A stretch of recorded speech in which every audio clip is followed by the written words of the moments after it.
Arkansas Department of Corrections is facing overcrowding issues. Yeah, that's why the agency plans to release almost 400 potential parolees by the end of this year.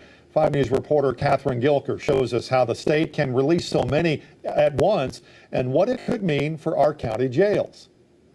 The Board of Corrections has approved 369 inmates who are eligible for immediate release if they are approved by the parole board. ADC officials say whenever the prison population exceeds 98% of capacity for 30 consecutive days, the Board of Corrections can declare an emergency and move up the parole eligibility date for certain offenders by 90 days. It's unclear what this will mean for our county jails facing overcrowding.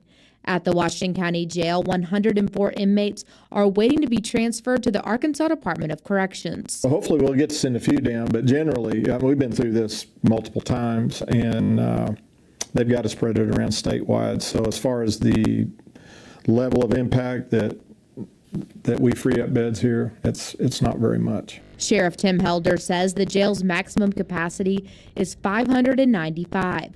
And it has 820 inmates today. Helder says the county jail is in crisis mode. I think they average probably 100 to 110 cases per parole officer. So add more to that.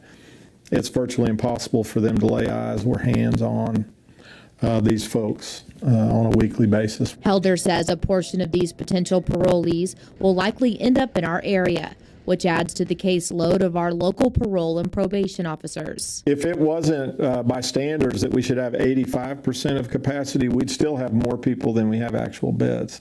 Then you throw in classifications and separation, segregation, COVID.